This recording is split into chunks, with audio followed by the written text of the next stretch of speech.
Hey there, English learners. Welcome back to Speak Daily English. I'm Anna, your host and linguistics expert, and I have a question that might make you squirm a little bit. Have you ever been in a conversation where someone said something like, "Don't beat around the bush," or "It's raining cats and dogs," and you just stood there thinking, what on earth are they talking about? Oh, Anna, you've hit the nail on the head. I'm Alex, your English conversation specialist, and I can't tell you how many times I've seen learners' faces go completely blank when idioms come up in conversation. It's like watching someone try to solve a puzzle with half the pieces missing. Exactly. And here's the thing that might surprise you. Native English speakers use idioms constantly. We're talking about dozens of these expressions every single day, often without even realizing it. But here's the kicker. What's the kicker, Anna?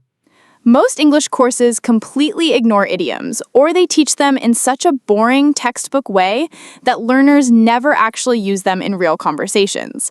But today we're going to change all that. That's right. In the next 60 minutes, we're going to dive deep into over 50 essential English idioms that you'll hear in everyday conversations. But we're not just going to list them, we're going to show you exactly how, when, and why to use them like a native speaker. And I'll let you in on a little secret. There's one category of idioms that once you master it, will make you sound incredibly fluent. We'll reveal what that is later in the show, so stick around. All right, Anna, let's start with the basics. For our listeners who might be new to this concept, what exactly is an idiom? Great question, Alex. An idiom is basically a phrase where the meaning has absolutely nothing to do with the individual words. It's like a secret code that native speakers learn growing up. For example, if I say it's raining cats and dogs, I'm not talking about pets falling from the sky. Thank goodness for that. Can you imagine the chaos? But Anna, this brings up something fascinating. Why do languages even have idioms? Wouldn't it be easier if we just said what we meant literally? You know, Alex, that's what makes idioms so beautiful and frustrating at the same time. They exist because language is a living, breathing, cultural expression. When someone says break a leg before your performance, they're not wishing you harm. They're sharing in a theatrical tradition that goes back centuries. That's fascinating. And I think this is where many English learners get stuck. They try to translate idioms word for word from their native language, and it just doesn't work. Exactly. I had a student once who kept saying, "I have butterflies in my stomach" as "I have flying insects in my belly," because that's how it translated in her language. Technically correct words, but it sounds completely unnatural. Poor butterflies. But this raises an important point. Idioms aren't just about vocabulary, they're about cultural understanding. When you master English idioms, you're not just learning words, you're learning how English speakers think and express themselves. And here's something that might blow your mind. Studies show that native speakers use an idiom approximately every 20 words in casual conversation. That means in a typical 5-minute chat, you might encounter 15 to 20 different idiomatic expressions. Wow, that's incredible. No wonder learners feel lost sometimes. But here's the good news for our listeners. You don't need to know thousands of idioms. There's actually a core group of maybe 50 to 100 that will cover about 80% of what you'll hear in everyday situations. All right, Alex, let's dive into our first category. And this is where that secret I mentioned earlier comes in. Weather idioms are absolutely everywhere in English, and once you master them, you'll sound incredibly natural. Oh, weather idioms. That's interesting. Why weather specifically? Well, think about it.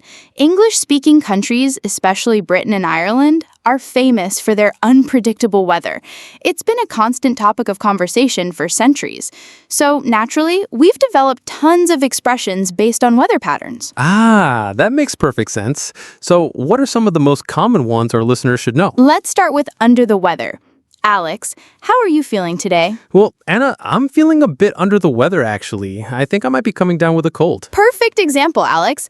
Alex isn't literally standing underneath some weather phenomenon. He's telling me he's feeling unwell or sick.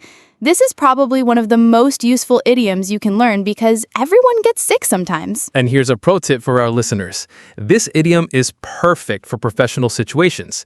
Instead of saying, "I feel terrible" or "I'm sick," you can say, I'm feeling a bit under the weather. It sounds more polite and less dramatic. Excellent point. Now, let's talk about every cloud has a silver lining. Alex, can you give us a scenario where you might use this? Sure, imagine your friend just lost her job. You might say, I know this is tough, but every cloud has a silver lining. Maybe this is the push you needed to start that business you've always dreamed of. Beautiful. You're helping them see the positive side of a difficult situation. The image is so vivid. Even the darkest storm clouds have bright edges where the sun shines through. And speaking of storms, what about weather the storm? This one's particularly powerful in business context. Oh, absolutely. Weather the storm means to survive a difficult period. You might hear someone say, the company is struggling now, but if we can weather this storm, we'll be stronger than ever. What I love about this idiom is how it captures the temporary nature of difficulties. Storms don't last forever. They pass, and then there's calm again. Now, here's one that might surprise our listeners. It never rains, but it pours. This sounds like it's about weather, but it's really about how problems tend to come all at once. Ugh, don't we all know that feeling? You know when your car breaks down, your phone dies, and you spill coffee on your shirt all in the same morning? That's when you would say, well, it never rains, but it pours. Exactly. And interestingly, this idiom exists in many languages with different images. In German, they say, misfortunes never come alone. But the English version uses this vivid weather imagery. Speaking of things that exist in many cultures, let's talk about food idioms. Anna, I'm guessing food expressions are popular because, well, everyone eats. Exactly. And food idioms are particularly fun because they often involve things we all love. Let's start with everyone's favorite, a piece of cake. Cake. But we're not talking about dessert here, are we? Not at all. When something is a piece of cake, it means it's very easy. For example, don't worry about the English test, it'll be a piece of cake. And here's something interesting about this idiom. You can also say easy as pie with the same meaning. Americans especially love their dessert metaphors for easy things. Now, let's talk about one of my favorite idioms, spill the beans. Alex, I heard you have some gossip about our colleague Sarah. Alex, I'm not going to spill the beans about Sarah's surprise party. That would ruin everything. Perfect. Spill the beans means to reveal a secret or share information you weren't supposed to share. The image is so clear. Once you spill beans, you can't put them back in the container. And you know what's fascinating? This idiom apparently comes from ancient Greece, where people voted by putting beans in jars. If someone accidentally spilled the beans, they'd reveal the secret vote. I love how these idioms carry history with them. Now, here's one that often confuses learners. You can't have your cake and eat it too. I have to admit, Anna, this one confused me as a kid. I thought, why can't I eat my cake? What's the point of having cake if you can't eat it? Right, the logic seems backwards. But the meaning is that you can't enjoy two mutually exclusive benefits. You can't save your money and spend it on vacation. You can't have the cake sitting pretty on your counter and enjoy eating it. So it's about making choices and trade-offs. That's actually a pretty profound life lesson wrapped up in a cake metaphor. Now, let's talk about bring home the bacon. This one's particularly interesting because it combines food with work and money. This means to earn money for your family, right? Like, ever since I got promoted, I've really been bringing home the bacon. Exactly. And historically, bacon was expensive and considered a luxury. So bringing it home meant you were doing well financially. It's a perfect example of how idioms reflect the values and experiences of the culture they come from. And let's move into something more personal. Idioms that use body parts and emotions. These seem to be everywhere in English. Oh, absolutely. English speakers love using body parts to express emotions and situations. It makes everything so much more vivid and relatable. Let's start with keep your chin up. So if someone's going through a tough time, you might say, I know things are hard right now, but keep your chin up. Things will get better. Beautiful. And notice how the physical gesture, lifting your chin, naturally makes you look more confident and optimistic. The idiom captures both the literal posture and the emotional state. That's so true. And speaking of emotions, what about get something off your chest? This one's incredibly useful for expressing feelings. Ah, this is one of my favorites. When you have something bothering you and you need to talk about it, you want to get it off your chest. Like, I need to get something off my chest. I've been feeling really stressed about work lately. I get it. It's such a perfect metaphor, isn't it? When something is bothering us, it literally feels like a weight on our chest, making it hard to breathe freely. Exactly. Now here's one that's particularly useful in conversations. Lend me your ear. It sounds so formal and Shakespearean, but it's actually quite common. Right. Instead of just saying, listen to me, you can say, can you lend me your ear for a minute? I need some advice. And this idiom actually is from Shakespeare. It's from Julius Caesar. Friends, Romans, countrymen, lend me more ears. But it survived because it's such an elegant way to ask for someone's attention. Speaking of attention, what about keep your eyes peeled? This one always makes me think of, well, peeling potatoes. That's a vivid image. But keep your eyes peeled means to watch carefully or be alert for something. Like, keep your eyes peeled for a parking spot, or I'm keeping my eyes peeled for job opportunities. This is perfect for giving directions, too. You might tell someone, keep your eyes peeled for the blue house on the left. That's where you need to turn.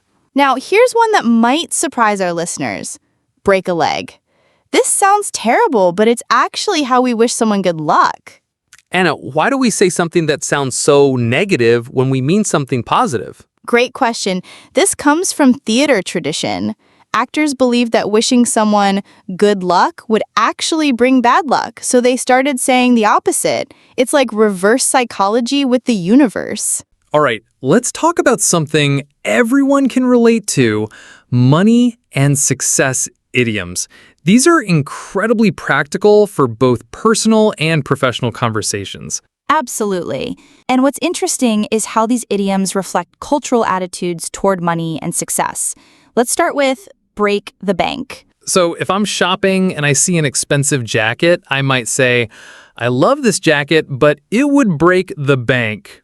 Perfect. You're saying it costs more than you can afford. The image comes from gambling. If you won so much money that the casino couldn't pay you, you'd break the bank. And here's something useful. You can use this idiom ironically, too. If you buy something reasonably priced, you might joke, well, that didn't break the bank. It shows you're happy with a good deal. Exactly. Now let's talk about time is money. This is probably one of the most important idioms for understanding Western business culture. This one's so deeply embedded in how we think about productivity and efficiency. When someone says time is money, they're emphasizing that wasting time is like wasting money.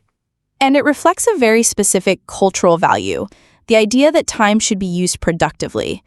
Not all cultures think this way, but in English-speaking business environments, this concept is everywhere. Speaking of business, what about cut corners? This one comes up a lot in professional settings. Great example. Cutting corners means doing something the cheapest or easiest way, usually at the expense of quality. Like, the construction company cut corners on materials, and now the building has problems. And this is generally negative, right? It implies that someone prioritized saving money or time over doing things properly. Exactly. It's different from being efficient. Cutting corners suggests compromising standards. You'd never want someone to say you cut corners on an important project. Now let's balance that with something more positive. Worth your weight in gold. This is such a beautiful way to compliment someone. Oh, I love this one. When someone is incredibly valuable or helpful, you can say they're worth their weight in gold. Like, our assistant is worth her weight in gold. I don't know how we'd manage without her. And the image is so powerful because gold has been valuable throughout human history. You're essentially saying this person is as precious as one of the most treasured substances on Earth. All right, Alex, we've covered a lot of idioms, but I know our listeners are wondering, how do I actually start using these in real conversations without sounding awkward? That's the million-dollar question, isn't it? First thing, don't try to use 5 new idioms in one conversation. Native speakers will think you've been reading a phrase book. Exactly. I once had a student who learned about idioms and then said, It's raining cats and dogs, but every cloud has a silver lining, so I'll weather the storm and keep my chin up. All in one sentence. Poor guy, was trying so hard. The key is to start with 1 or 2 idioms that feel natural to you and use them in appropriate contexts. And here's a crucial tip. Pay attention to register. Some idioms are very casual, others are more formal. Break a leg is fine with friends, but you probably wouldn't say it to your boss before their big presentation. Great point. Also, be careful about mixing metaphors. Don't say something like, "Don't count your chickens before they break the bank." It sounds confusing because you're combining different imagery. And here's something really important. Don't translate idioms from your native language directly. Every language has its own unique expressions. What works in Spanish or Chinese might sound completely strange in English. But don't let that scare you. The best way to learn is to listen to how native speakers use idioms in context. Watch movies, listen to podcasts like this one, and pay attention to when and how idioms come up naturally. And here's a fun exercise. Try to use one new idiom per day in conversation. Start with easy ones like piece of cake or under the weather, and gradually work your way up to more complex expressions. Anna, we've covered so much ground today, from weather idioms to food expressions, body language to money metaphors. Our listeners now have a treasure trove of expressions to make their English sound more natural. It's been amazing, Alex, and I hope our listeners realize that learning idioms isn't just about memorizing phrases. It's about understanding culture, connecting with people, and expressing themselves in more colorful, engaging ways. Absolutely. Remember, everyone, you don't need to master all of these at once. Pick a few that resonate with you, practice them in low-stakes situations, and gradually build your confidence. And here's something exciting. We've only scratched the surface today. There are hundreds more idioms out there waiting to be discovered. Animal idioms, sports idioms, color idioms. The world of English expressions is incredibly rich. So here's what we want you to do. First, go back and listen to this episode again, but this time, write down 3 idioms that you want to start using this week. Practice them, use them in conversations, and see how people respond. And second, let us know in the comments which idioms you found most interesting or useful. Are there any expressions you've heard that confused you? We love hearing from our listeners and might feature your questions in future episodes. And remember, making mistakes is part of the learning process. Native speakers will appreciate your effort to use idioms even if you don't get them perfect right away. The fact that you're trying shows you're serious about improving your English. That's all for today's deep dive into English idioms for everyday conversations. I'm Anna. And I'm Alex. Thanks for spending your time with us today. Remember, in the world of language learning, practice makes perfect, and every conversation is a chance to improve. Until next time, keep practicing, keep learning, and don't forget to subscribe and hit that notification bell so you never miss an episode. Happy learning, everyone! See you next time on Speak Daily English. Speak Daily English. Real English every day.